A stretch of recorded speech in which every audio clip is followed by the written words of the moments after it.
Manipur da lairiba local club singi manungda top club ama hairagadi Imphal Eastki Yairipok Singa da leiba Singa Ideal Club ni haibada haiman bathokloi. Imphal dagi kilometer kuntra gani thoi rom chatuna SKTV teamna miyam gidamak maruina sanroi singi punsida local club amagi tangai fadaba local club amagi thoudang kaya gi matangda Singa Ideal Club tagi tamjaningai oiba pogdom kaya kaloinana club asi campus ta paikaliba mushroom farming matangdasu paudam ama pizari.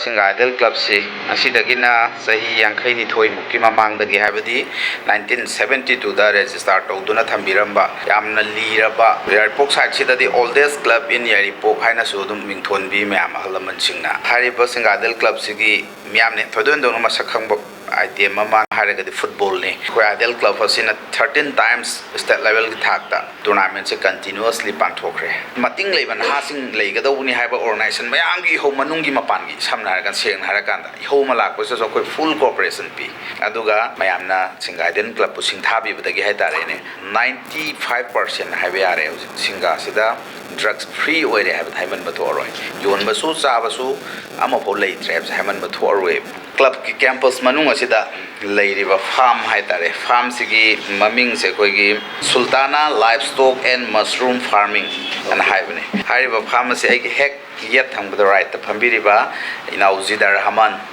Northeast awardee and state awardee oiraba dugumla inau si masamak so hojik youth ni yum pandri couple sangdri matamdo da Singa Ideal Club ki khungang si achangba player makhakni national player ni masasu Manipur ki tongan mafam sing da football sanarami adu masi sokba ki problem am laiba adu dagi masi makhata na sana bado khudong sa da bam laiba dagi my family ki khallaga imung manung ki khallaka anda masi santhok lambi ma thirak ba haitare farm si tawba khanda mafam laita ba haitare mafam laita dagi ma Singa Ideal Club da mating amakha khairak pani ai si sigumba port amakha tawninge yaragadi club na mating amdang pangbiu haina adu in return iro nang apamdu harakande in return ihalakanda formally amuk anirak executive meeting sing torakanda contract basis ta sahi amagi sign tawnare adu hariba mafam si pire ma tawninga thabak si tawhalle hanba sahi si ma si yam wai ani suba sahi amaga sangdokpion hai application tawro amuk tawhalle formal amada duga amuk sahi ma mu pire adu ma source of income lakre paisa lakre adagi ma competition thokpa horakre koi kauna ka silakpa mela yawba horakre ma paisa su khara tholakre ade club ki khogi sana bachat pagi mating pangba horakre ma si adagi di mai gat ama laktana club sina ai kana ba pirabani na ai club ki damak to 1 lakh pirani haina ma declare to gelo na khungang sida haida ki lairaba hen to mouth to hingjaba mi khara ma gi makha thabak piba hore adai di mai amna club si hena koi interest ama lakre ba mai amna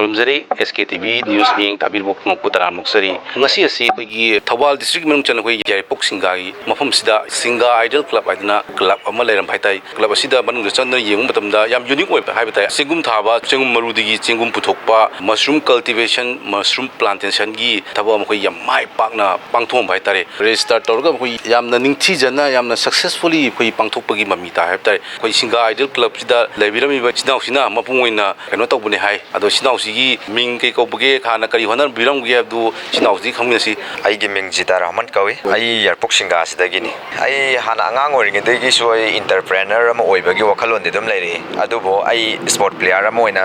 football da 2013 gi October fo ai football sanare ando ai gi khong sokpagi problem am na maram or kanda ai si ai di sana ba le pai tare ise ma thwan dagi lei ai gi se sina Chenggum tha si Chenggum tha bagi gai si ai koi naung pm thai na hai ba dagi pare adu di yengasena Chenggum se aigi chesina maru shulu pasani ngai gi lerakpane horticulture thowan dage adagi aina han badu try do bakanda success oi gi bai tare 250 gi maru shulek pakanda lupa lising amga satruk yankhai muki sang hi yuon bakanda aingonda enot la mala ki bai tare try and jida adagi aisi ise da hais masigi simpam jide tawbi ai che mase training am tang jathoga makha tana tawrase na kanda mushroom haibse kai no ne youtube ta dagi kana google da isi naina ba horakpane adagi ai training chatsare tha kya gi training chali masigi ta ai chapase matam du ai hapta ani ka ki wene satki matam du da han bagi hapta am chatle ani rak chatle ba ise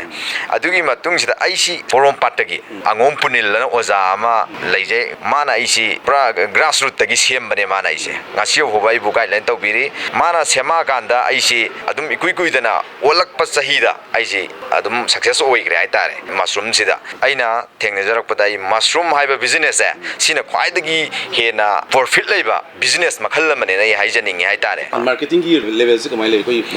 mushroom se hojing manipur any mi pung buding mai tai sini nau sing dai tare ai koi mai tai pangan da natabida mai tai sini nau sing da di mushroom se khwai dagi pamba ai koi gi vegetable makhal mane ba masi ai koi na market ai koi na piba ngam da bagi wane ba masi de ai koi gi manipur da mushroom farmers atugi matik yamde ai koi da puthok pai sang ji wala bane na hajik Chenggum se maman ji tang mane ba masi ai koi na farmer sing jina atugi matik last scan da puthok na ra ga de pot ki maman je khara hongdora ka ne ai na lawi laksaning je club sina louriba thoudang somna club sida mu piriba amana magi kai gi mapan napi na tang napi na pan kai gi tang haina mi so sim tang sida di kai habining atuki matik yam thaganing hai tare haidi ai kaem ta lam pho leiram da ba ai se haidi SICR ba club sina ai bu haidi club ki campus sida awang ba tha amada ngasi ai bu chingat pirak ba se hainangai leitana aina duki matik club sigi laman sing bada ngam maroi dra hai bu dunai gi wakhal wanda SIC har ba club sina ngasi laurei ba thoudang se sumaina manipur da leiriba club khuding mangna lawhaning ai tare SIC je manung da di adugi miting miam gi thabuk tawba khoi gi leiriba khun sigi yuching je semgat bagi wakhalo lamsin bana maram or kan ngasi ai su hairiba tangkak se si holak bani SIC na ai koi na cherang gi ne adai khusu man ne cylinder ma thaba matam da lupa yankhai changhal le na lawra se ba yankhai change ba lupa yankhai sina ai koi na first crop second crop third crop hoda he ka doise lupa yankhai changba cylinder ama du dagi kg ani natragana ama makhai di he na lawra se ba ador ga kg ama khak he na lawra ga so kg ama da lupa chani ne bi yola ka doise ador ga di lupa yankhai gi invest tawra kan da lupa chamengkhai profit lai bai ba se for dagi he na mushroom na profit lai ai ba se masi haijaning ai poppy digi hena poppy plantation dagi Chenggum ne na ka ne SKTV na ngasi Singa Ideal Club asigi top pa magun khra club asina karam bakana ba thabak thorang pakhali parakadage masana masabu thabak thijari ba na ha singda club asida thamoi bu sengabadi aduga honabu bu kalabadi kari pambai tawdana karamba maigaida chaminaraga honaba kanba myu sing aduga tanaraga mai pa ko lambi umda club su sokotpa mi masa mu tu su sokotpa madugi lambi amada puraknaba Singa Ideal Club na honabiri haiba tare lamdam sila leriba club organization singda club amal likhalagadi miyam gi damong tane haidana masi goi ba tokum tokpa chap chaba thoudang club sing sina lawgadaba thoudang asi karino haibdugi matangda miyam da mit mai oinaba program asi sinjaban hajabatai Hiram asi gi matangda paudam jariba video journalist singkhai moyang saga loinana ai Benson Nongthombam Yairipok Singa